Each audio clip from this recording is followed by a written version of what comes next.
یہ ہماری بدقسمتی ہے کہ ہمارا رویہ بہت سی چیزوں میں علمی نہیں ہوتا. ہم اپنے خیالات کو واقعہ فرض کر لیتے ہیں. سلامتی ہے ان آنکھوں پہ جو ہدایت پہ نظریں جمائے بیٹھی ہیں، ان کانوں پہ جو ذکر خیر کے منتظر رہتے ہیں، اور ان قدموں پہ جو ہدایت کی راہ پہ گامزن ہیں. یزید کے مقابلے میں جو شخصیت کھڑی ہیں ان کا نقطہ نظر کیا ہے، ان کا نیریٹو کیا ہے؟ کیا وہ اس کے مقابلے میں شرائعت پر مبنی اسلام کا کوئی الگ نظم اجتماعی بنانا چاہتے ہیں؟ کیونکہ بالعموم جو نیریٹو ہے وہ یہ ہے کہ ایک فاسق، ایک فاجر، ایک متغلب، ایک ایسا حکمران آ گیا ہے جس نے مذہب اسلام کے تار و پود بکھیر دی ہیں، اور اب کسی شخصیت نے اٹھنا ہے اور اٹھ کے دین کو اس کی حقیقی صورت میں بحال کرنا ہے. ہم لوگ تو بچپن سے شعر بھی سنتے آئے ہیں کہ اسلام زندہ ہوتا ہے کربلا کے بعد. میں چاہتا ہوں ذرا کھل کے بات کریں لوگ اب آپ کے سیاسی موقف کو اور جیسے آپ منفرد انداز میں چیزوں کو دیکھتے ہیں اپریشیٹ بھی کر رہے ہیں. بتائیے گا مجھے سیدنا حسین کا جو موقف تھا کیا وہ یہ نہیں تھا جو عام طور پہ دنیا بھر میں معروف ہے کہ ایک فاسق، فاجر، ایک بدعہد حکمران آ گیا ہے، اب اسلام کو اس کے ہاتھوں سے آزاد کروانا ہے اور حقیقی اسلام کی بازیافت ہے جس کے لیے جدوجہد کرنی ہے؟ یہ ہماری بدقسمتی ہے کہ ہمارا رویہ بہت سی چیزوں میں علمی نہیں ہوتا. ہم اپنے خیالات کو واقعہ فرض کر لیتے ہیں. ابھی آپ نے فرمایا پوری امت سے کیا مراد ہے؟ ہمارے ہاں پچھلے 1400 سال 1500 سال میں بہت سے اہل علم پیدا ہوئے ہیں، مورخین ہیں، محدثین ہیں. تفسیر پر جن لوگوں نے غیر معمولی کام کیا ہے وہ لوگ ہیں. علم کلام کے ماہرین ہیں، فلسفے کے ماہرین ہیں، اسی طرح علوم عالیہ ہیں، لغت، ان سب چیزوں کے وہ لکھ رہے ہیں. مورخین کا تو خاص موضوع یہی ہے. ان میں سے کسی نے یہ باتیں بیان نہیں کی. نکال کے دیکھ لیجیے. یعنی اگر کبھی موقع ملے تو صرف ابن کثیر کی البدایہ والنہایہ نکال کر دیکھ لیجیے. واعظ حضرات ایک افسانہ بنا کے پیش کر دیتے ہیں. اس طرح کے معاملات میں سب سے پہلا سوال جو ایک اچھے طالب علم کو، اور اگر اللہ تعالیٰ نے توفیق دی ہے تو ایک اچھے محقق کو یہ کرنا چاہیے کہ اس وقت کے لوگوں نے اپنا کیا مقدمہ بیان کیا ہے. ہم جب اپنے زمانے کے سیاسی حالات کا مطالعہ کرتے ہیں تو جو سیاسی رہنما میدان میں ہیں وہ دونوں باتیں بیان کر رہے ہوتے ہیں. یعنی وہ یہ بھی بیان کرتے ہیں کہ ہم کس مقصد کے لیے سیاسی جدوجہد کر رہے ہیں، بیان کرتے ہیں نا. اس وقت جو ہمارے ملک میں سیاسی جماعتیں ہیں، امریکہ میں سیاسی جماعتیں ہیں، اسی طریقے سے برطانیہ میں، دوسرے ملکوں میں ہیں، ہمارے ہمسائے میں بہت سے ممالک ہیں وہاں سیاسی جماعتیں موجود ہیں. ان کے رہنما آپ کو بتا رہے ہوتے ہیں اور شب و روز بتاتے ہیں کہ ہم اس وجہ سے یہ جدوجہد کر رہے ہیں، ہمارے پیش نظر یہ پروگرام ہے، یہ ہمارا منشور ہے، ہم یہ بہتری پیدا کرنا چاہتے ہیں. ہمارے نزدیک معیشت، معاشرت، سیاست میں اس اسکیم کو روبہ عمل کرنے کی ضرورت ہے. تو ایجابی طور پر یا مثبت طور پر کیا چیزیں ہیں جو پیش نظر ہیں. اسی طرح وہ بتاتے ہیں کہ ہمارے مقابل میں جو جماعتیں ہیں، مثال کے طور پر ان کے یہ جرائم ہیں، انہوں نے کرپشن کی ہے، انہوں نے رشوت لی ہے، انہوں نے پاکستان کو بیچ کھایا ہے، انہوں نے ہندوستان میں یہ خرابیاں پیدا کی ہیں، کانگریس نے یہ کیا ہے، فلاں نے یہ کیا ہے. میرا مدعا یہ نہیں ہے کہ یہ سب کچھ درست ہوتا ہے، لیکن یہ بیان کیا جاتا ہے. تو اگر کسی کو یہ بتانا ہے کہ سیدنا علی کا مثال کے طور پر کیا موقف تھا تو وہ سیدنا علی بیان کریں گے. اس وقت کوئی شخص اگر یہ کہے کہ سیدنا علی کا موقف تو یہ تھا کہ رسول اللہ نے اپنے بعد مجھے حکمران مقرر کر دیا تھا، 3 حکمرانوں نے تو اس کا موقع نہیں دیا مجھے، تو اب میں نکل کھڑا ہوں. تو یہ بات اس وقت جو لوگ کہیں گے ان کے کہنے پہ مان لی جائے گی. آپ کو تاریخ میں جا کے دیکھنا پڑے گا کہ خود سیدنا علی نے جب خلافت سنبھالی یا جب خلافت ان کے پاس نہیں تھی تو انہوں نے اپنے بارے میں کیا بیان کیا. اسی طرح کا معاملہ، یہی اصول سیدنا حسین کے بارے میں ہونا چاہیے، یہی اصول سیدنا حسن کے بارے میں ہونا چاہیے، یہی اصول معاویہ رضی اللہ عنہ کے بارے میں ہونا چاہیے. یعنی سب لوگ اپنا کیا موقف بیان کر رہے ہیں، وہ اس وقت کی سیاست کے میدان میں ہیں، اپنی رائے بیان کر رہے ہیں، اپنا نقطہ نظر بیان کر رہے ہیں، اپنا استحقاق بھی بیان کر رہے ہیں. اگر کہیں بیان کر رہے ہیں تو یہ بتائیے اس سے پہلے بھی آپ نے یہ سوال کیا تھا تو میں نے یہ پوچھا تھا کہ میں ایک طالب علم ہوں، ذرا مجھے کسی مستند تاریخی روایت میں بتا دیجئے کہ سیدنا حسین رضی اللہ عنہ نے خود ان میں سے کوئی بات کہی ہو، یعنی یزید کی یہ فرد قرار داد جرم بیان کی ہو تو مجھے بتا دیں کہاں بیان کی ہے، یا یہ کہا ہو کہ امرہم شورا بینہم کے تقاضے پورے نہیں ہو رہے، جمہوری حکومت قائم نہیں ہو رہی تو اس وجہ سے میں میدان میں اترا ہوں۔ تو اس طرح کی کوئی چیز اگر کہنی ہے تو ان بزرگوں کو پہلے کہنی ہے۔ ہم اپنے تخیلات کے گھوڑوں پر پرواز کر کے نئی دنیایں دریافت کر کے نہیں لا سکتے۔ تاریخ یہ تقاضا کرے گی کہ آپ یہ بتائیے کہ ان کا موقف کیا تھا۔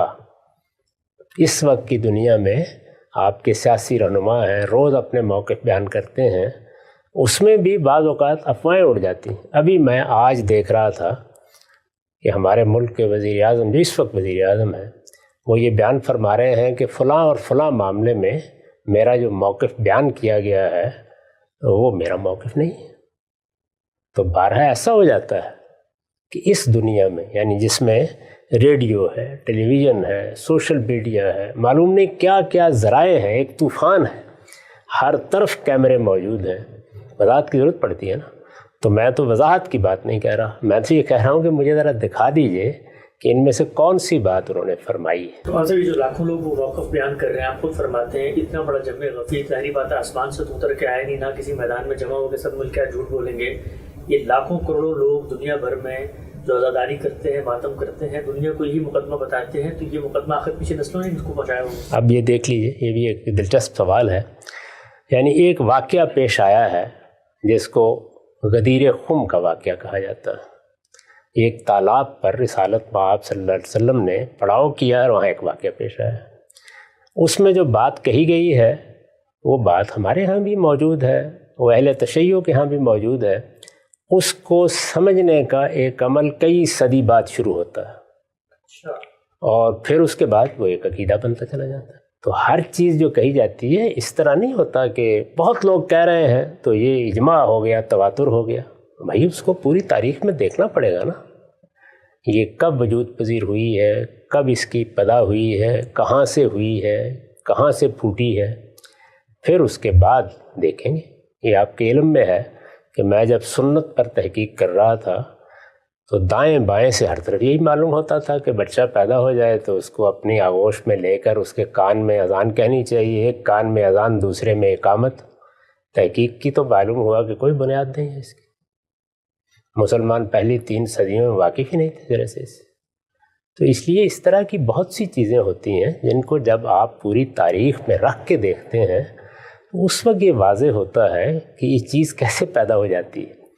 ہم نے جب آنکھ کھولی تو ہمیں تو یہی معلوم ہوتا تھا کہ بس آدمی مرا ہے تو اس کے بعد گھر والوں کو بھی خرچ کر کے مر جانا ہے، کیونکہ 5-7 جمعراتیں کرنی پڑیں گی، کوئی ایک کل شریف پڑھنا پڑے گا، پھر چہلم پر جا کر کہیں نجات حاصل ہوگی۔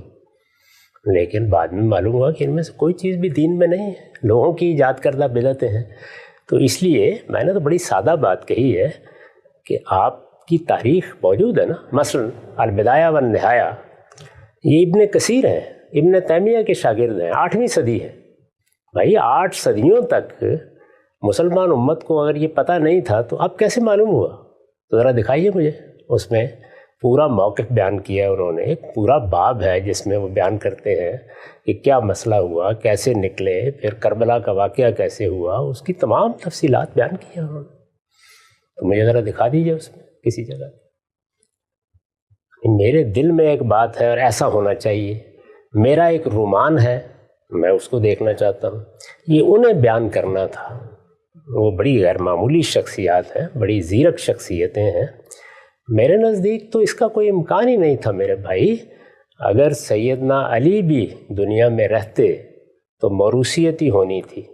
آپ یہ دیکھیے وہ بھی اپنے زمانے کے حالات کی تبدیلیوں سے واقف تھے۔ جب ان سے پوچھا گیا، دنیا سے رخصت ہو رہے تھے، کہ آپ کے بیٹے حسن کو ہم حکمران بنا لیں، انہوں نے فرمایا کہ میں اس سے روکتا نہیں تمہیں۔ اچھا، یہ بات تاریخ میں نقل ہوئی ہے؟ جی ہاں، میں کہتا ہوں نہ روکتا ہوں۔ سوال یہ ہے کہ سیدنا عمر نے روک دیا تھا نا، اس لیے کہ کوئی وجہ نہیں تھی اس وقت۔ اس وقت صحابہ کی جماعت کی قیادت بالکل متعین تھی.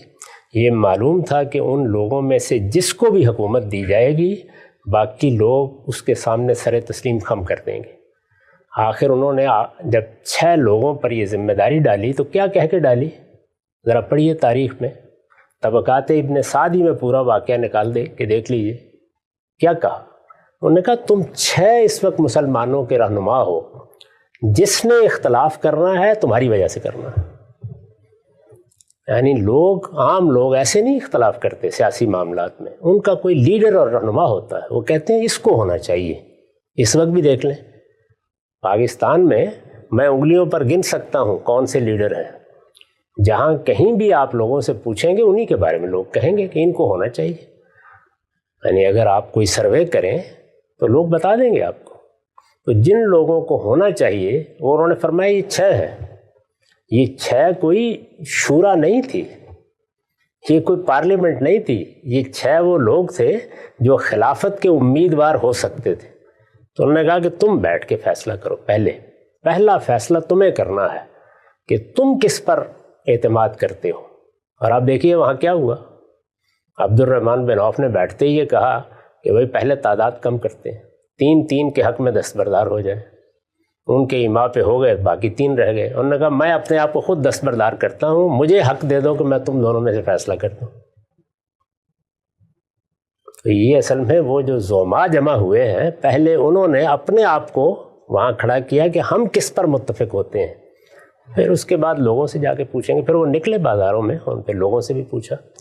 تو اس لیے میں بار بار عرض کر رہا ہوں کہ جمہوریت کے لیے ناگزیر ہے کہ وہ لوگ ہونے چاہیے جن سے یا تو آپ براہ راست رائے لے سکیں.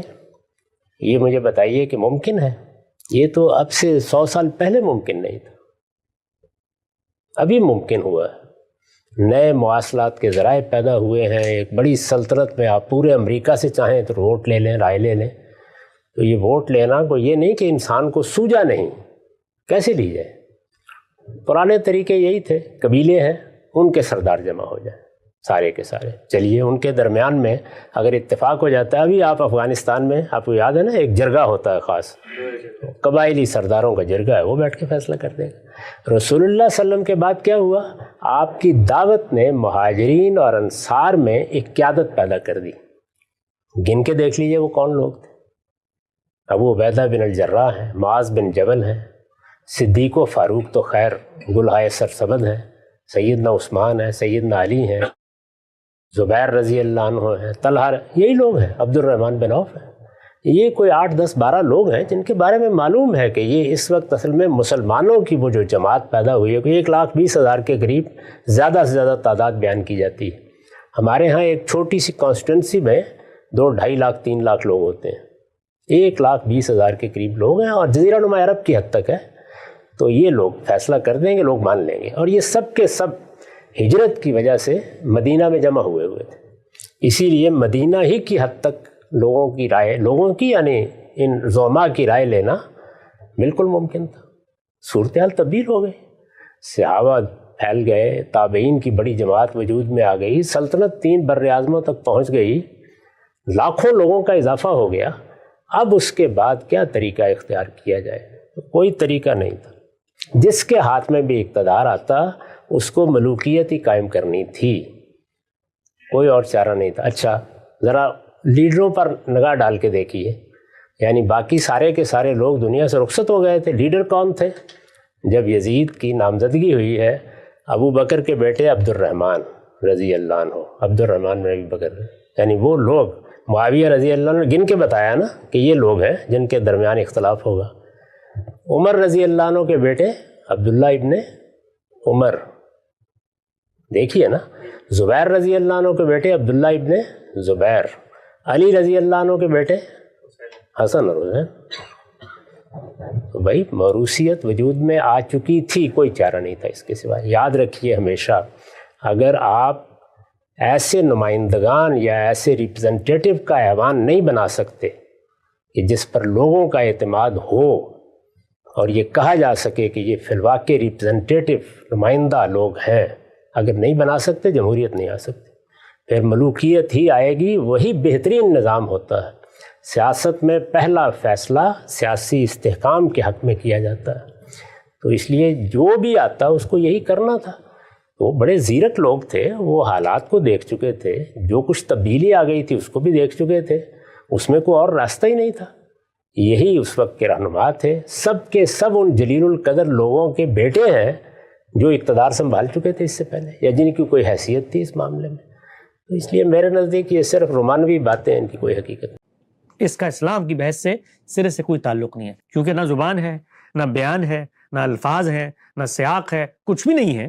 ایک جملہ آپ یہاں سے اٹھائیں کہ فلاں کو چادر میں اندر بلا لیا تھا تو اب اس کے بعد فیصلہ ہو گیا، تو اس طرح کے فیصلے تو پھر جتنے گمراہ فرقے انہوں نے قرآن مجید سے کیسے نکال لیا، وحدت الوجود بھی نکال لیا، شرک بھی نکال لیا، سب کچھ نکال لیا۔ صحابی رسول ہے ایک طرف، شاید ہو سکتا ہے پہلے دن ایمان لایا ہو، دوسری طرف صحابی رسول ہے، ہو سکتا ہے کہ رسالت مآب صلی اللہ علیہ وسلم کے رخصت ہونے سے ایک دن پہلے ایمان لایا ہو۔ دونوں کے ایمان، دونوں کے عقیدے، دونوں کے پس منظر کی کوئی بحث نہیں ہوگی، سب بحث اقدام پر ہوگی۔ تو اب معاملہ یہ ہوا کہ یہ بحث اسلام کی بحث سے نکل کے مسلمانوں کی بحث بن گئی، اور جس وقت مسلمانوں کی بحث بنی تو مسلمانوں کے کسی عمل کا ذمہ دار اسلام نہیں ہے۔ اس طرح کے جو اختلافات ہیں، وہ پیغمبر اپنے بارے میں یہ کہتا ہے کہ تدبیر کے باب میں یہ بتاتا ہوں کہ تم مجھ سے اختلاف کر سکتے ہو۔ یہ تدبیر کا دائرہ ہے، یہ عمل درآمد کا دائرہ ہے۔ اس میں اگر یہاں خیمے لگا دوں خدا کے حکم پہ بدر کرنے جا رہا ہوں تو صحابی کو مجھ سے پوچھنے کہا کہ اپنی آرا سے لگا رہے ہیں کہ اللہ کے حکم سے لگا رہے ہیں؟ ساتھ میں فرمایا اپنی رائے سے لگا رہا ہوں۔ انہوں نے کہا اٹھائیں یہاں سے خیمے، سب مارے جائیں گے، یہ جگہ ٹھیک نہیں ہے، آگے لے کے جائیں۔ کربلا کے حوالے سے ہمارے مسلمانوں میں ڈیفرنٹ کانسیپٹس پائے جاتے ہیں۔ کچھ لوگ واقعہ کربلا کو سیدنا حسین رضی اللہ تعالی عنہ کی بہادری کی علامت بنا کر پیش کرتے ہیں، اور انہیں یہ کہتے ہیں کہ سیدنا حسین رضی اللہ تعالی عنہ نے نہ صرف وقت کے یزید کے خلاف بیعت نہ کی، بلکہ اس کے خلاف اقدام کر کے امت کو یہ سبق بھی دے دیا کہ اگرچہ کہ ہم تعداد میں کم بھی ہو لیکن باطل کی حکومت کو ہم قبول نہیں کریں گے۔ اور دوسری طرف ہمارے یہاں ایک طبقہ ایسا بھی موجود ہے جو یہ کہتا ہے کہ سیدنا حسین رضی اللہ تعالی عنہ کربلا میں کوئی جنگ کرنے کے لیے گئے ہی نہیں تھے، بلکہ انہیں وہاں پر تو دھوکے سے شہید کیا گیا۔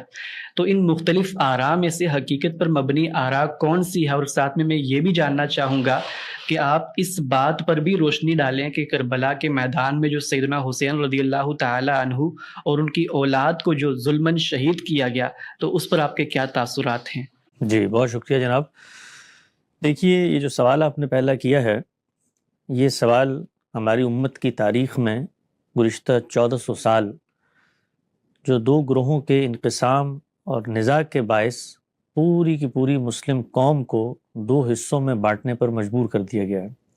آپ ہی جانتے ہیں کہ یہی وہ سوال ہے کہ جس سے دو رجحانات پیدا ہوئے، اور وہ دونوں رجحانات اس قدر شدت اختیار کر گئے کہ مسلمان قوم جن کی شناخت اللہ نے صرف مسلمان رکھی تھی، وہ اہل سنت اور اہل تشیع کے گروہوں میں تقسیم ہو کے دنیا کے اسٹیج پر ہمیں نظر آتے ہیں۔ اور اس وقت دنیا میں جب اسلام کی پہچان کی بات ہوتی ہے، اسلام کی دعوت کی بات ہوتی ہے، تو سب سے پہلا سوال یہی ہوتا ہے کہ بھائی یہ کون سا اسلام ہے؟ شیعہ اسلام ہے یا سنی اسلام ہے؟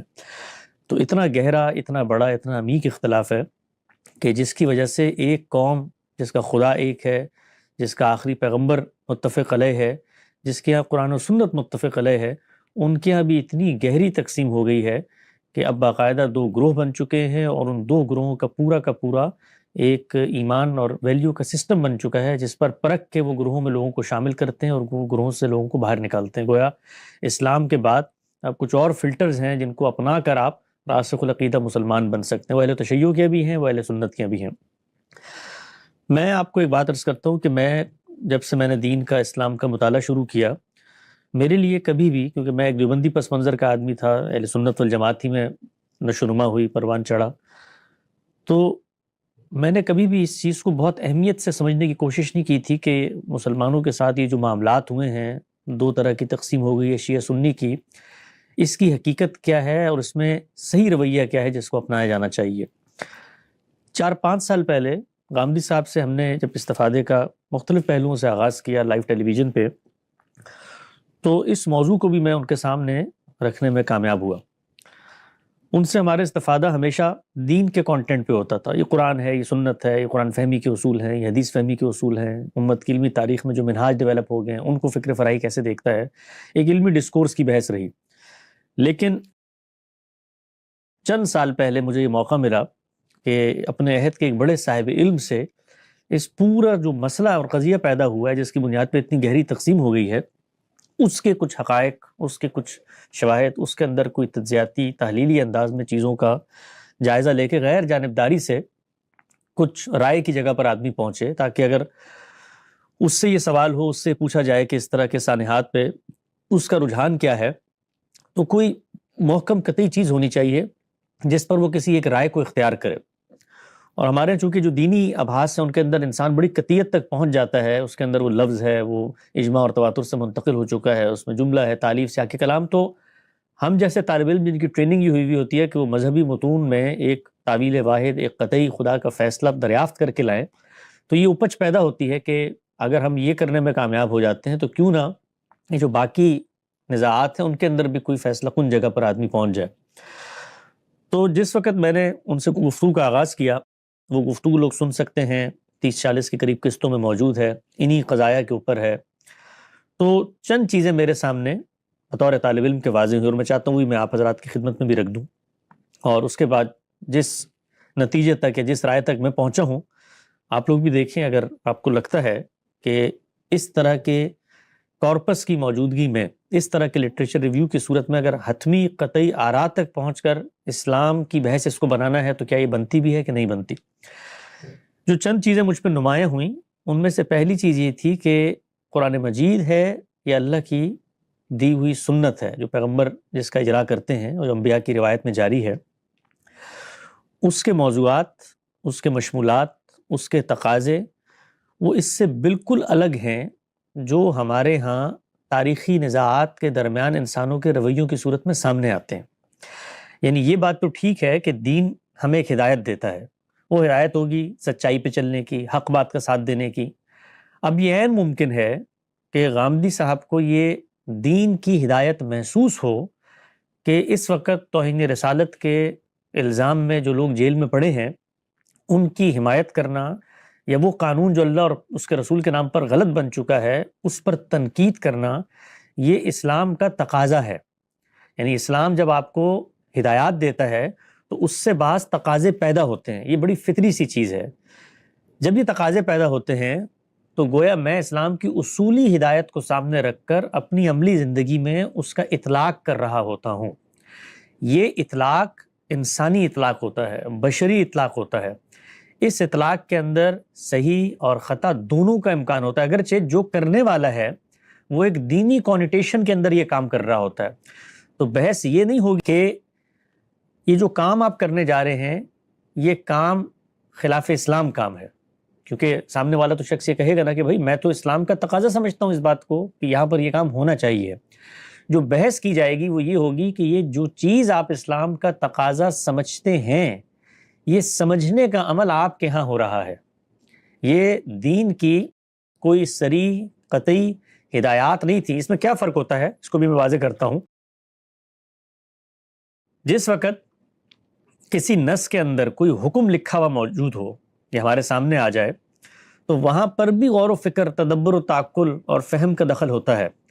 لیکن وہاں پر جس فہم کو ہم داخل کرتے ہیں چیز کو سمجھنے کے لیے وہ نص کی انڈرسٹینڈنگ پر منحصر ہوتا ہے. مثال کے طور پر قرآن مجید میں ایک آیت آئی ہے، وہ عربی زبان میں ہے.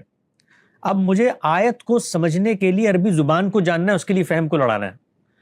وہ آیت کس کانٹیکسٹ میں ہے اس کے لیے زبان کو جاننا ہے، کلام کو جاننا ہے، نظم کو دیکھنا ہے کہ وہ کس پس منظر میں بات کر رہی ہے. یہاں پر میرا استنباط، میرا اجتہاد یہ زیر بحث نہیں ہے.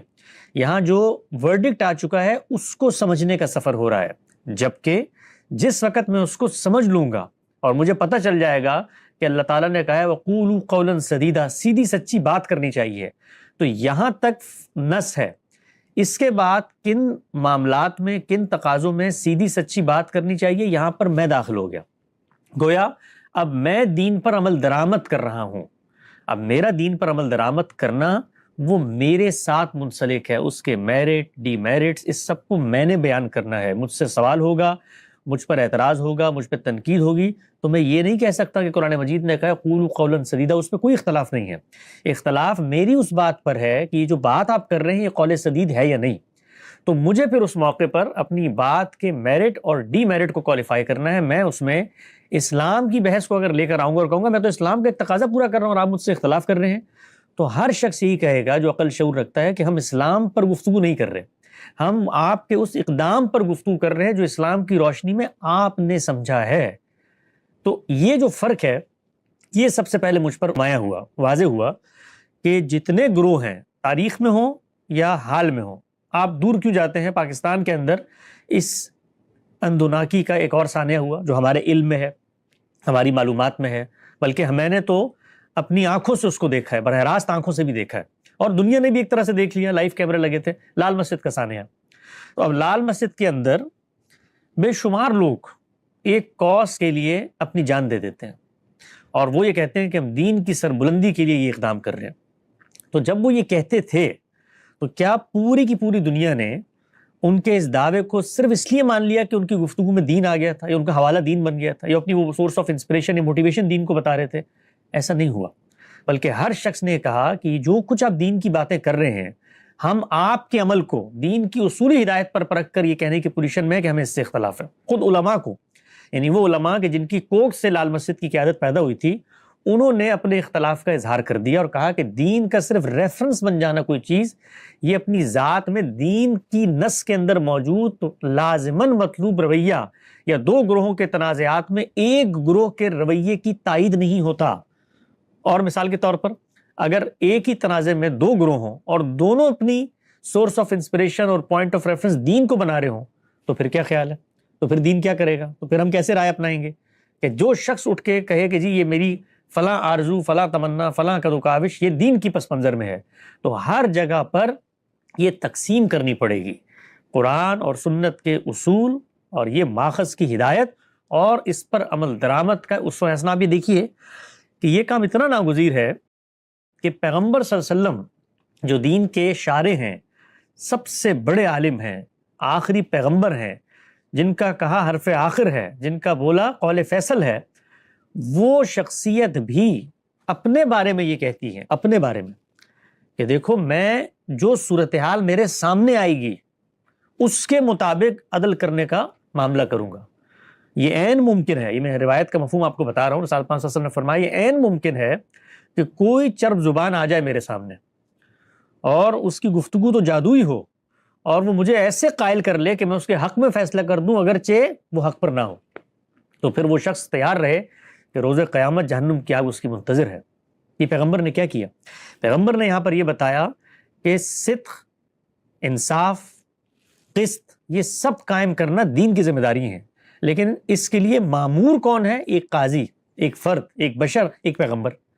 تو جب ہم کوئی کام کریں گے تو اپنی بساط کی حد تک کریں گے، اس میں غلطی کا امکان ہوتا ہے. خود پیغمبر اپنے لیے، آپ تصور کریں، اس غلطی پر لوگوں کو متنبہ کر رہا ہے کہ یہ مت سمجھو کہ دین کی اصولی ہدایت پر عمل درآمد کرتے ہوئے، تمہارے فیصلے کرتے ہوئے مجھ میں غلطی کا امکان نہیں ہے. یہ غلطی ہو سکتی ہے. کیوں؟ کیونکہ فیصلہ ایک انسان کر رہا ہے.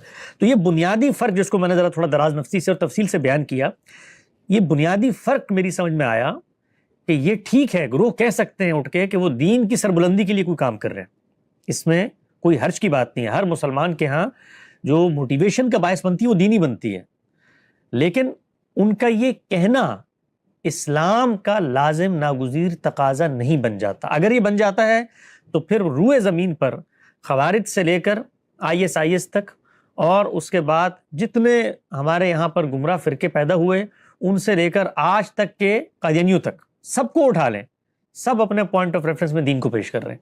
تو پھر ہم میں سے کوئی شخص سے کہنے کی پوزیشن میں نہیں ہوگا کہ جہاں پر دین کی بات آ گئی وہ صحابی کی ہو، وہ پیغمبر کی ہو، اس کی نسبت سے ہو، بس ہم نے اس پر گفتگو نہیں کرنی. نہیں، ہمیں گفتگو کرنی پڑے گی اور کر کے یہ بتانا پڑے گا کہ کیا آپ نے اصولی ہدایت صحیح سمجھی ہے، تو وہاں پر زبان، بیان، جو لازم علوم ہے ان کی بحث آئے گی، اور اس کا اطلاق کیا ہے تو پھر اطلاق کی بحث آئے گی. اس میں اس کی بشر کی کیا صورتحال تھی، اس نے جس طرح عمل درآمد کیا، اس کے نتائج کیا نکلے، ایک ایک چیز کا پوسٹ مارٹم ہوگا. یہ اگر آپ نہیں کریں گے تو پھر اس کا مطلب یہ ہے کہ اسلام کا جو ماخذ ہے وہ پھر 3 چیزیں بن جاتی ہیں، ایک قرآن، ایک سنت، اور ایک اسلام پر ایمان لانے والوں کا عمل۔ پھر اسلام کو اگر اخذ کیا جائے گا تو ان 3 چیزوں سے کیا جائے گا، اس لیے کہ جو آدمی اسلام کا نام لے گا، اسلام پر عمل درآمد کرے گا، اس کے بارے میں ہمیں یہ کہنا پڑے گا کہ یہ بھی اسلام کو ریپرزینٹ کر رہا ہے۔ اگر نہیں کہنے کی پوزیشن میں تو ہم ایک ہی بات کہیں گے، اسلام کی اصولی ہدایت موجود تھی، اس پر عمل درآمد کی اس نے کوشش کی ہے، دنیا میں کسی کو اس سے اختلاف ہو سکتا ہے۔ تو میں نے یہ بات سمجھی کہ یہ جو تنازعات ہوئے ہیں 2 گروہوں کے درمیان، بیسیکلی تو تنازع سیدنا علی اور سیدنا امیر معاویہ کا تھا، وہ تو اس کا ایک آف شوٹ، اس کا ایک نتیجہ ہے جو آگے پھر ان کی اولادوں کی اس طرح کی، جس کو آپ کہتے ہیں باہمی مخاصمت یا خوریزی میں یا بہت ہی اندوناک سانے میں سامنے آ گئی۔ تو یہ جو 2 شخصیات ہیں، ان 2 شخصیات کا جو موٹیویشن ہے، تقاضا ہے، وہ دین ہی کی ہدایت کو سامنے رکھ کے پیدا ہوا ہے، لیکن پیدا انسانی سطح پہ ہوا ہے۔ جب انسانی سطح پہ ہوا ہے تو پھر دونوں کے اقدامات کو، جو دنیا کے سیاست کے کسی چیز پر عمل درآمد کرنے کے حکمت، مصلحت، مقصد، یہ ساری بحثیں پھر دونوں کے ساتھ ہوں گی۔ ان میں سے کوئی معصوم عن الخطا اقدام کی توجیہ میں نہیں ہے، اس میں پھر گفتگو ہوگی۔ تو پھر گفتگو کا اگر دروازہ کھل جاتا ہے تو اس کا ایک اور مطلب ہے، اس کا مطلب یہ ہے کہ اب بحث محض کسی شخص کے علم، تعلق، نسب، رشتہ، فضیلت، اس کی الوف، برتری، علم، اس کی بنیاد پر نہیں ہوگا، اقدامات کا بے رحمانہ تجزیہ ہوگا۔ اقدامات زیر بحث آئیں گے، اقدامات کو دیکھا جائے گا کہ جس اصولی ہدایت کی روشنی میں یہ کر رہے ہیں اس میں کوالیفائی اور جسٹیفائی ہوتے ہیں کہ نہیں ہوتے۔ تو یہ صورتحال جب پیدا ہو جائے گی تو پھر اقدامات زیر بحث آئیں گے، اور جس وقت اقدامات زیر بحث آئیں گے تو وہاں پر عقیدتوں کی بحث نہیں ہو سکتی۔ وہاں پر صحابی رسول ہے، ایک طرف شاید ہو سکتا ہے پہلے دن ایمان لایا ہو، دوسری طرف صحابی رسول ہے، ہو سکتا ہے کہ رسالت مآب صلی اللہ علیہ وسلم کے رخصت ہونے سے ایک دن پہلے ایمان لایا ہو۔ دونوں کے ایمان، دونوں کے عقیدے، دونوں کے پس منظر کی کوئی بحث نہیں ہوگی، سب بحث اقدام پر ہوگی۔ تو اب معاملہ یہ ہوا کہ یہ بحث اسلام کی بحث سے نکل کے مسلمانوں کی بحث بن گئی، اور جس وقت مسلمانوں کی بحث بنی تو مسلمانوں کے کسی عمل کا ذمہ دار اسلام نہیں ہے، یہ تو ہم نے طے کر لیا۔ اب اسلام ذمہ دار نہیں ہے تو آپ کو بھی پورا حق ہے کہ آپ صورتحال کا تجزیہ کر کے ایک فریق کے بارے میں یہ گفتگو کر لیں، فیصلہ دے دیں کہ میرے لحاظ سے دین کی جو اصل ہدایت تھی اس پر صحیح عمل درآمد ایک فریق نے کیا، اور دوسرا شخص اٹھے اور کہے کہ میرے لحاظ سے دین کی جو صحیح مطالبہ تھا اس پر عمل درآمد دوسرے فریق نے کیا ہے۔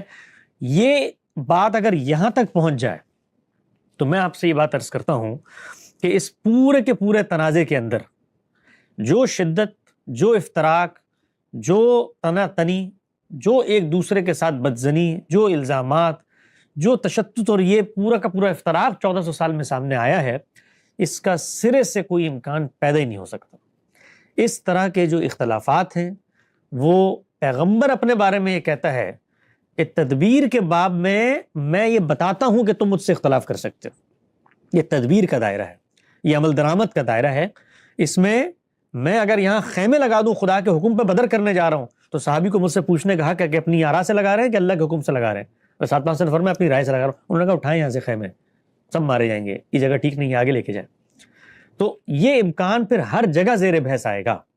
اگر یہ امکان زیر بحث آتا ہے تو پھر میں نے غامدی صاحب سے جب گفتگو کی تو اس میں سمجھنے کی کوشش کی کہ دونوں فریقین کے موقف کو دونوں کی طرف سے مت سمجھیں، دونوں کی جگہ پر جا کر سمجھیں۔ جب آپ دونوں کی جگہ پر جا کر سمجھیں گے تو آپ پر ایک اور چیز منکشف ہوگی کہ ایسا نہیں ہے کہ یہاں پر نیکسس آف ایول کا مقابلہ ہو رہا ہے کسی نیکسس آف ویلیوز کے ساتھ، ایسا نہیں ہے۔ دونوں فریق اپنا کچھ نہ کچھ آرگومنٹ رکھتے ہیں، اس آرگومنٹ میں کسی ایک کے یہاں زیادہ لوپ ہولز ہوں گے، کسی کے یہاں کم ہوں گے، کسی ایک کے یہاں اسٹریٹجی کی غلطی ہوگی، کسی ایک کے یہاں نہیں ہوگی، کسی ایک نے ابتدا میں غلطی نہیں کی ہوگی بعد میں کر دی ہوگی، کسی نے ابتدا ٹھیک کی ہوگی بعد میں غلطی کر دی ہوگی۔ لیکن ایسا نہیں ہے کہ جس طریقے کی ایک تصویر پورٹرے کر دی جاتی ہے کہ اللہ کے پیغمبر نے مثال کے طور پہ کسی ایک کے حق میں فیصلہ کر دیا تھا اور جس کے حق میں فیصلہ کیا تھا اس کے لیے یہ روایتیں ہیں، شروع کے صحابہ نے اس کو وہ دینے نہیں دیا، بعد میں یہ اس طرح کی کوئی صورتحال نہیں ہے۔ یہ صورتحال سب کی سب بنائی گئی ہے، اس کو پیدا کیا گیا ہے، اور پیدا کرنے کے بعد چونکہ انسانی اقدام تھا، آپ یہ دیکھیے جو میں نے شروع میں گفتگو کی، یہ کتنی اہمیت کی حامل ہے کہ چونکہ انسانی اقدام تھا اسٹریٹجی کا، دینی اقدام نہیں تھا، تو وہ زیر بحث نہ آئے اقدام کے میرٹ ڈی میرٹ پر، اس کو دینی نصوص میں داخل کر کے وہ سینکشن دی گئی جو سینکشن پیغمبروں کے اقدامات کو بھی حاصل نہیں ہوتی، اور پیغمبر کی زبان سے وہ سینکشن دی گئی کہ اس امت کو سنبھالنے کے لیے ایک امامت کا انسٹیٹیوشن بنے گا، اس کے اندر ایک معصوم عن الخطا امام آئے گا، اس کے بارے میں نے یہ فیصلہ کر دیا۔ فیصلہ کیسے کر دیا؟ غدیر خم میں کر دیا، حدیث قصہ میں کر دیا، فلاں کر دیا، فلاں کر دیا۔ یہ فیصلہ کرنے کے بعد ایک شخص ہے جس نے دنیا کا نظم و نقش چلانا تھا، اب وہ تو ایک دینی کونیٹیشن میں خدائی تائید سے امام کھڑا ہوا تھا، یہاں پر مسلمان اسلام کی باتیں لے کر آ کے اس سے لڑنے لگ گئے، تو بحث کو پھر یہاں پہنچا دیا گیا۔ ہمیں اگر اس بحث میں کسی صحیح جگہ پر پہنچنا ہے تو اس کو نیوٹرلائز کرنا پڑے گا، اس کو دینی نصوص سے الگ کرنا پڑے گا۔ تو پھر ہم نے گاندھی صاحب سے سمجھا کہ آئیے پہلے ان دینی نصوص کو حل کر لیتے ہیں جہاں سے بحث نیوٹرل جگہ پر آ جائے۔ تو ایک ایک روایت پر، ایک ایک اثر پر، ایک ایک آیت پر جو اس ضمن میں پیش کی جاتی ہے اس کا ہم نے تجزیاتی مطالعہ کیا۔ آپ چاہیں، طالب علم چاہیں تو اس کو دیکھ سکتے ہیں، ہمارے چینل پہ وہ چیزیں موجود ہیں، غدیر خم کے بارے میں بھی ہیں، حدیث قصہ کے بارے میں بھی ہیں، اور ترکت فیکم امرین کے بارے میں بھی ہیں، اہل بیت کے بارے میں، جو بھی تصور جو ایک قصر دینی استدلال کا بنایا جاتا ہے، 6-7 چیزیں ہیں، اس پر طالبانہ غور و فکر کریں۔ میں نے بھی کیا، جب میں نے بھی کیا اپنے استاد کی رہنمائی میں، تو مجھ پر یہ بات 2 اور 2 4 کی طرح واضح ہو گئی کہ اس بحث کو مسلمانوں کی بحث سے اٹھا کر جو اسلام کی بحث بنانے کی کوشش کی گئی ہے اور جن دینی نصوص کو سامنے لا کر رکھا گیا ہے، آپ یقین جانیں، یعنی اگر وہ اصول اپنا لیے جائیں جو ان نصوص کو سمجھنے کے لیے اپنائے گئے ہیں اور ان کا اطلاق قرآن مجید پر بھی کر دیا جائے، تو ان لوگوں کی معصومیت تو ایک طرف میں حیران ہوں گے کہ پھر اس سے دنیا اور ما فیہا کے جو ضلالتیں اور گمراہی ہیں وہ لوگ برآمد کرنا شروع کر دیں گے، کیونکہ نہ زبان ہے، نہ بیان ہے، نہ الفاظ ہیں، نہ سیاق ہے، کچھ بھی نہیں ہے۔ ایک جملہ آپ یہاں سے اٹھائیں کہ فلاں کو چادر میں اندر بلا لیا تھا تو اب اس کے بعد فیصلہ ہو گیا، تو اس طرح کے فیصلے تو پھر جتنے گمراہ فرقے انہوں نے قرآن مجید سے کیسے نکال لیا، وحدت الوجود بھی نکال لیا، شرک بھی نکال لیا، سب کچھ نکال لیا۔ تو اگر یہ کام کریں گے تو پورا کا پورا دین ریت کی طرح ہاتھ سے سرک جائے گا۔ تو یہ مجھ پر واضح ہوا کہ دینی نصوص کی بحث بالکل نہیں ہو سکتی اس باب میں کہ کسی شخص کے اقدام کو مذہبی سینکشن حاصل تھی، حدیث عمار، ادھر ادھر کی جتنی باتیں ہیں۔ اب کیا ہوا؟ اب جب یہ سینکشن ہٹ گئی تو معاملہ میرٹ پر آ گیا۔ جب میرٹ پر آ گیا تو سب سے پہلے اس معاملے کو آپ ایک نام دیں، نام کہ یہ معاملے کی نوعیت کیا ہے۔ تفسیر کا معاملہ ہے، فہم حدیث کا معاملہ ہے، تفہیم سنت کا معاملہ ہے، شریعت کے نفاذ، معاملہ کیا ہے؟ تو معاملہ یہ ہے کہ 2 گروہ موجود ہیں اور دونوں گروہ اقتدار حاصل کرنا چاہتے ہیں۔ یہ جملہ اس وقت تک نہیں کہا جا سکتا جس وقت تک آپ ایک گروہ کو تو ویسے ہی معاف کر دیں، اس کے بارے میں تو آپ جو کچھ کہنا چاہیں کہہ لیں، وہ کوئی مسئلہ نہیں ہے، لیکن جو پہلا گروہ ہے جو رسالت پاک صلی اللہ علیہ وسلم کے خانوادے کے اندر سے اٹھا ہوا ہے، ان کے بارے میں یہ تصور کرنا یا یہ جملہ زبان سے نکالنا کہ وہ اقتدار چاہتے تھے، اس کو لوگ بالعموم اس چیز پر معمول کرتے ہیں کہ اقتدار چاہنا تو ایک بہت ہی منفی چیز ہے، بہت ہی مکروہ عمل ہے، اس کو آپ نعوذ باللہ من ذالک ایک شخصیت کے ساتھ کیسے نتھی کر سکتے ہیں؟ وہ شخصیت جس کا علم، ورع، تقوی، للہیت، برتری اس درجے کی ہے، اس کے ساتھ آپ اس کو کیسے اٹیچ کر سکتے ہیں؟ تو جب یہ کہا جاتا ہے تو پھر اگلی بحث پیدا ہو جاتی ہے کہ یہ چیز کہ جی کسی جگہ پہ نظم، نسق، اقتدار میرے ہاتھ میں ہو، میں اس کو صحیح چلانے کا اہل ہوں، تو اس بارے میں یہ خواہش رکھنا، یہ اپنے آپ کو اس قابل سمجھنا، یہ اتنا حوصلہ مند ہونا، یہ دین اسلام کی کون سی اخلاقی تعلیمات ہیں جن کی روح سے کوئی مکروہ عمل ہے؟ یہ تو بڑا محمود عمل ہے، بڑا مستحسن عمل ہے۔ اسی طرح کے تو لوگ ہوتے ہیں جن کے ہاتھ میں قیادت جاتی ہے، قوم کو مجتمع کرتے ہیں، تو اگر مثال کے طور پر اس طرح کی کوئی خواہش، کوئی تمنا، کوئی آرزو کہ بھائی مسلمانوں کا نظم و نسق میں زیادہ بہتر چلانے کی پوزیشن میں ہوں، یہ خواہش نہیں ہے، تو پھر سوال یہ پیدا ہوتا ہے کہ پہلی خلافت کا انعقاد ہوا، اس پر ایک صحابی کو اگر کسی نوعیت کا اختلاف ہے تو وہ کس پہلو سے ہے؟ یعنی وہ اس پہلو سے کہ اللہ تعالیٰ نے پیغمبر کے بعد میرا تقرر کر دیا تھا، کیا کبھی انہوں نے یہ بات پیش کی؟ کیا کبھی انہوں نے یہ دعویٰ لے کر سوسائٹی میں کھڑے ہوئے کہ سب پیچھے ہٹ جاؤ، میں تو مجبور محض ہوں، اقتدار نہیں سنبھالنا چاہتا؟ مجھے تو نفرت ہے اقتدار کی راہداریوں سے، یہ فیصلے کرنا، یہ پریشر لینا، یہ جنگ میری طبیعت آمادہ نہیں، میں تو مجبور محض ہوں، اس لیے کہ اللہ کے پیغمبر اور اللہ تعالیٰ کی کتاب نے میرے اوپر یہ ذمہ داری ڈال دی ہے، مجھے نہیں پتا تھا کہ یہ کرنے کی میرے اندر میرا استعفیٰ ہو گیا، جیسے پیغمبروں کا انتخاب ہو جاتا ہے، تو یہ کہنے کی پوزیشن میں نہیں تھے۔ تو ہر موقع پر جہاں پر سیاسی کشمکش ہوئی، اقتدار کی بحث ہوئی، وہاں پر دونوں فریق آگے بڑھ کر اس کوشش میں سرگرداں رہے۔ یہ کہنے میں کوئی شرمندگی نہیں ہے، کوئی بری بات نہیں ہے۔ ہاں، بری بات تب بن جاتی ہے کہ جب آپ کسی خدائی فیصلے کے بارے میں یہ کہیں کہ یہ جو فریق نیچے موجود ہے یہ اصل میں اس تک پہنچنے کے لیے کوششیں کر رہا تھا، یعنی کوئی پیغمبر تھا، وہ نبی بننا چاہتا تھا اور پھر نبوت ملی، تو یہ ایک مکروہ بات ہے۔ کسی شخص کا خدا نے انتخاب کر لیا تھا اور وہ بھی چاہتا تھا کہ بادشاہ بن جائے تو پھر یہ بات ہوتی ہے، لیکن یہاں وہ صورتحال نہیں ہے۔ یہاں پر جو صورتحال ہے کہ نہ خدا کی طرف سے انتخاب ہوا اور نہ فریق جو تنازع میں موجود ہے وہ یہ کہہ رہا ہے کہ مجھے تو اقتدار سے کوئی لینا دینا نہیں، میں تو یہ بادشاہت نہیں چاہتا، میں تو مثال طور پہ خلافت نہیں چاہتا۔ وہ فریق خلافت چاہتا ہے اور یہ چاہنا اس کا حق ہے۔ حق کن بنیادوں پر ہوگا؟ وہ دینی تو ہو نہیں سکتی۔ وہ اگر دین کی کسی اصولی ہدایت کا اطلاق ہے، مثال کے طور پر ان کو لگتا ہے ظلم و عدوان پھیلا ہوا ہے، مجھے یہ لگتا ہے کہ میں اس ظلم و عدوان کو قابو میں لا سکتا ہوں، لہذا مسلمانوں کا حکمران مجھے ہونا چاہیے، تو پھر انڈرسٹینڈنگ کی بحث آ گئی۔ تو وہاں پر وہ جب یہ کہیں گے، دعویٰ کریں گے، تو گفتگو ہو جائے گی تو پوچھا جائے گا کہ آپ نے یہ دین کی جس ہدایت پر عمل درآمد کیا اس کے کچھ اور تقاضے بھی ہیں، مثلا حکمران بننے کے لیے تو مسلمانوں کی تائید بھی ضروری ہے، تو اس کو کہاں حاصل کیا؟ تو یہ سب بحثیں ہوں گی۔ تو غامدی صاحب سے گفتگو کر کے جو دوسری چیز مجھے معلوم ہوئی وہ یہ ہے کہ یہ کوئی نص کی انڈرسٹینڈنگ کا مسئلہ نہیں تھا، یہ ایک سیاسی تنازعہ تھا۔ سیاسی تنازع کے بہت سارے محرکات ہوتے ہیں، محرکات پس منظر میں بھی چلے آ رہے ہوتے ہیں، تاریخ کی بحثیں ہیں۔ ایک فریق یہ سمجھتا تھا کہ ان کو اقتدار ملنا چاہیے، دوسرے فریق نے، یہ وہاں کے حالات نے، ماحول نے 3 ٹینیورز تک تو وہ اقتدار نہیں دیا۔ چوتھے ٹینیور میں جو تیسرا ٹینیور چل رہا تھا اس میں تنازع پیدا ہوا، ایک خلیفہ راشد کا قتل ہو گیا۔ اس قتل پر دونوں فریق جو اس دور کی پاور پالیٹکس، یعنی اس دور میں طاقت کے حصول کے لیے جو نظم بنا ہے، شورا بنی اس سے پہلے، سیدنا عثمان کا جب فیصلہ ہوا، سیدنا ابوبکر نے نومینیٹ کر دیا سیدنا عمر کو، ہر جگہ پر ایک فریق موجود تھا اور وہ سٹیک ہولڈر تھا اور وہ سمجھتا تھا کہ وہ اس قابل اس اہل ہے۔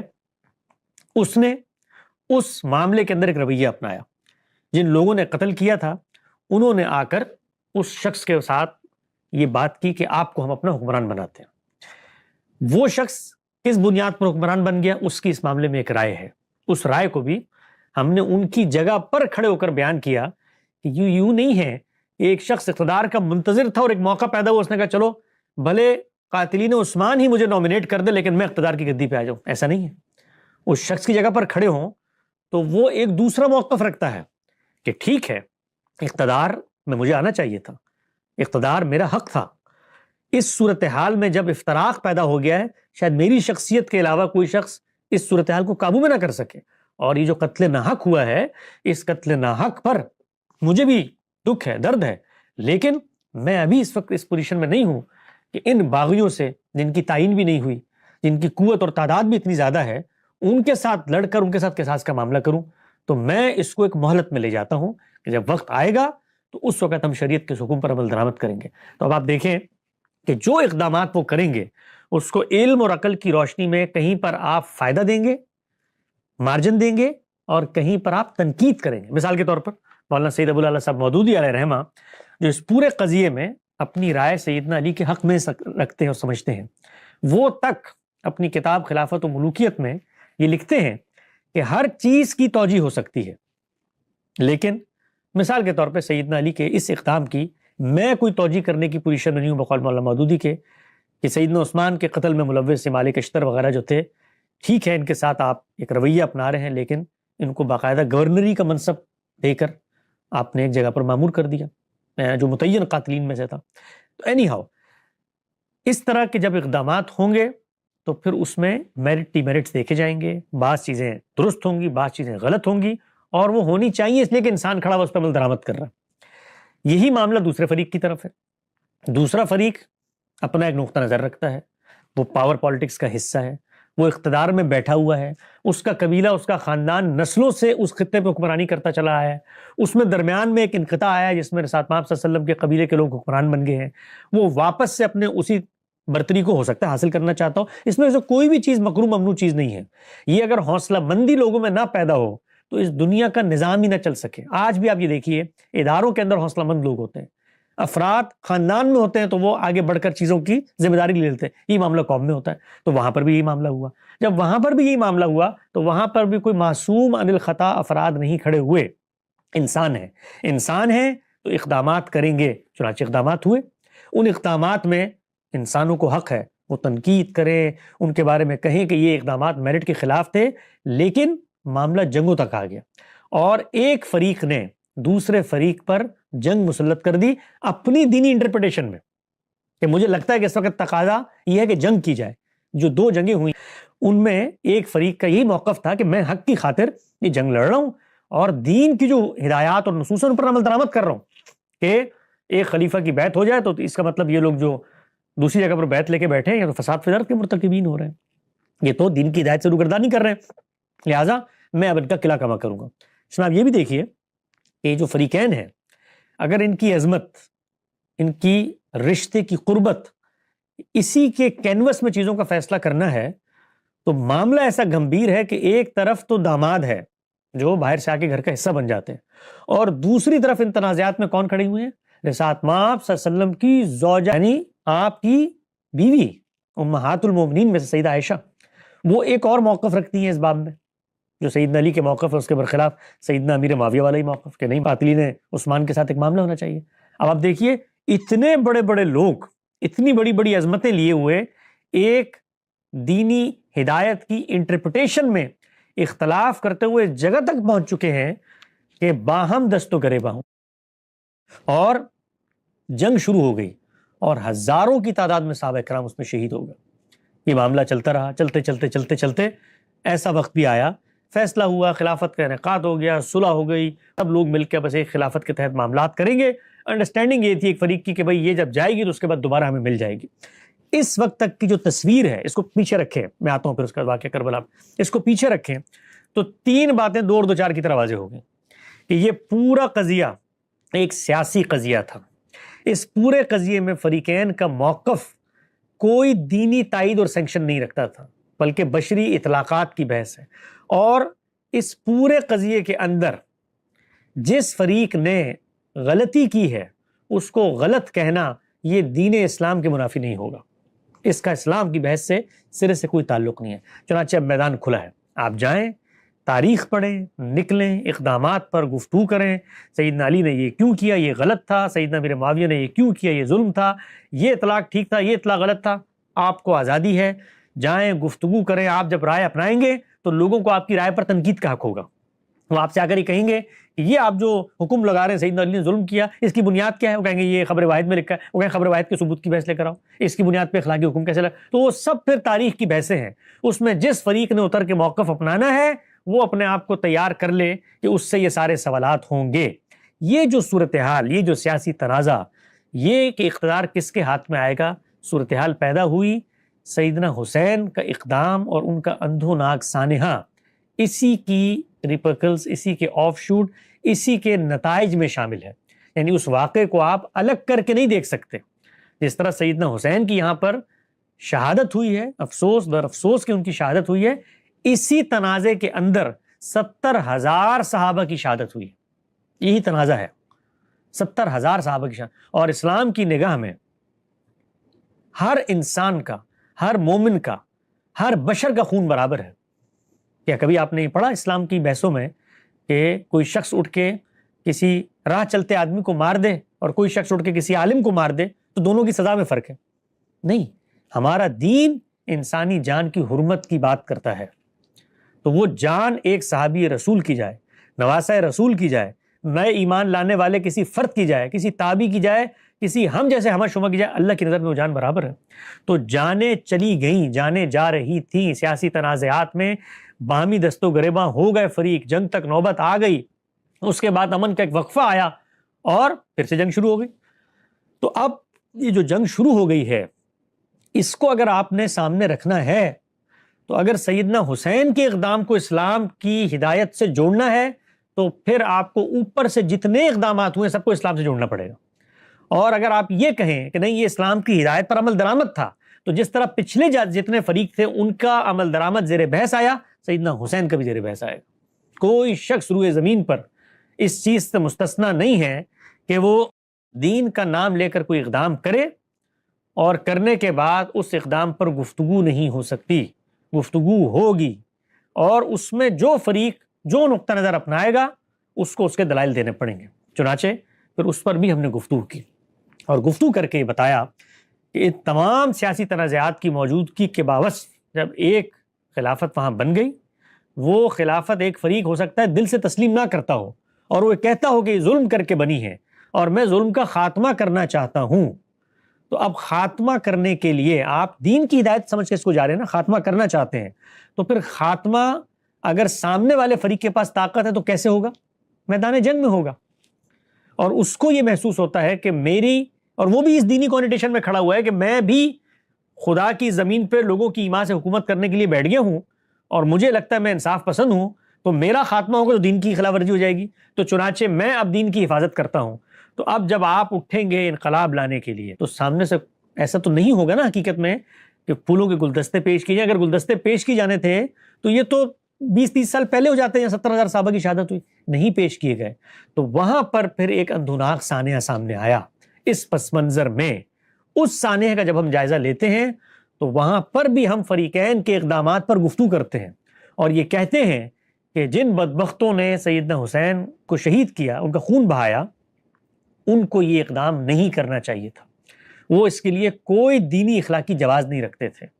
ایک فریق اگر آپ کی حکومت کو نہیں مانتا تو اس کا سیاسی اختلاف ہے، وہ اپنے اس سیاسی اختلاف کے حق میں لوگوں کی تائید حاصل کرنے کے لیے اپنے بیوی بچوں کے ساتھ بغیر کسی حربی لشکر کے ایک علاقے سے دوسرے علاقے میں جا کر صورتحال کا جائزہ لینا چاہتا ہے، تو آپ کو اس کو گنجائش دینی چاہیے. اچھا آپ کو یہ لگتا ہے کہ نہیں یہ اقدام آپ کے لیے باعث خطرہ ہے، تو آپ اس کو اگر گرفتار کرنا چاہتے ہیں، گرفتار ناحق خون کیسے بہا سکتے ہیں؟ تو پھر ہم اس اقدام پر افسوس کا اظہار کرتے ہیں، رنج کا اظہار کرتے ہیں اور یہ کہتے ہیں کہ یہ اقدام نہیں ہونا چاہیے تھا. پھر کیا ہوا؟ پھر فرد کے اقدامات کا میرٹ ڈی میرٹ زیر بحث آیا. بالکل اسی طرح سے جیسے جس وقت سیدنا حسین نے یہ فیصلہ کیا کہ وہ اب نکل کر جائیں گے کوفہ کی طرف، تو ان کے اس اقدام کو صحابہ کرام کی پوری جماعت جو وہاں پر موجود تھی، انہوں نے دین اور اسلام کا لازم ناگزیر نص کا ترجمہ اور فہم اور تقاضا نہیں سمجھا. انہوں نے کہا ایک بندے کی اسٹریٹجی ہے، ہم اس اسٹریٹجی میں ان کے ساتھ نہیں کھڑے ہوئے. انہوں نے اختلاف کیا. تو یہ اختلاف ہے جو پھر تاریخ کے ہر کریکٹر کے بارے میں، ہر کردار کے اقدامات کے بارے میں کیا جائے گا. اس بحث میں جب آپ اتریں گے تو یہ تاریخ کی بحث ہے، سیاسی تنازعات کی بحث ہے، فریقین کے موقف کو سمجھنے کی بحث ہے. اور اس کے اندر جب آپ کوئی اخلاقی حکم لگائیں گے تو اس کا ناگزیر تقاضا یہ ہے کہ آپ کے پاس وہ قطعی ثبوت ہونا چاہیے جس سے ایک فریق کو آپ مورد الزام ٹھہرا رہے ہیں. یہ جب تک ہمارے پاس نہیں ہے اس وقت تک ہم اس معاملے میں کوئی فیصلہ کن رائے اختیار کرنے کی سرے سے پوزیشن ہی میں نہیں ہے. چنانچہ غامدی صاحب نے پھر اس معاملے پہ جب گفتگو کی اور جو رائے پیش کی، وہ رائے یہ ہے کہ سیاسی تنازعات کو سیاسی تنازعات کی روشنی میں دیکھنا چاہیے. اس کو دین کی، کفر کی اور اس طرح کی چیزوں کی بحثیں نہ بنائیں. یہ دین کی براہ راست بحثیں نہیں ہیں، دین کی ہدایات پر عمل درآمد کی بحثیں ہیں. اس عمل درآمد میں انسانی قول و فعل زیر بحث آتا ہے، بشری تقاضے ہیں، اجتہادی خطائیں ہوتی ہیں. ایک فریق سے آپ کی نظر میں ہو گئی، دوسرے کے نظر میں دوسرے فریق سے ہو گئی. ان چیزوں سے اوپر اٹھیں. تاریخ کا ایک مسئلہ ہے، کوئی رائے بنانی ہے، رائے بنا کر آگے بڑھیں.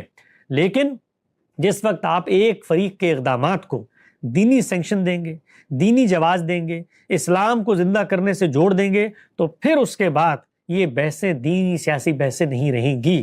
تو خلاصہ ایک جملے میں اگر آپ مجھ سے پوچھیں کہ یہ جو کچھ امت کے ساتھ 1400 سال میں ہوا ہے، اس کو حل کرنے کا فارمولہ کیا ہے؟ تو حل کرنے کا ون لائنر فارمولہ یہ ہے کہ سیاسی تنازعات کو دینی نصوص کے تحت دیکھنے کے بجائے اس دور کی سیاسی حرکیات اور فریقین کے موقف کی روشنی میں دیکھیں تو ہر ایک کے دل میں، ہر ایک کے اقدام کے بارے میں کوئی نہ کوئی گنجائش، کوئی نہ کوئی وجہ، کوئی نہ کوئی ریزننگ پیدا ہو جائے گی. لیکن اگر آپ یہ کام نہیں کریں گے تو پھر لازم اور ناگزیر تقاضا ہے اس چیز کا کہ ایک شخص کو پھر آپ گالیاں دیں، متون ٹھہرائیں، برا بھلا کہیں، اس کے پھر آپ اس کے بارے میں تبرہ کریں، جو کرنا چاہتے ہیں کریں، پھر یہ مخاصمت ختم نہیں ہو سکتی۔ تو میری طالبانہ انڈرسٹینڈنگ اس نتیجے پر پہنچی اپنے استاد سے گفتگو کر کے کہ اس تاریخی قضیے کو تاریخ کی روشنی میں دیکھنا چاہیے، دین اور اسلام کی بحث اس باب میں نہیں کرنی چاہیے۔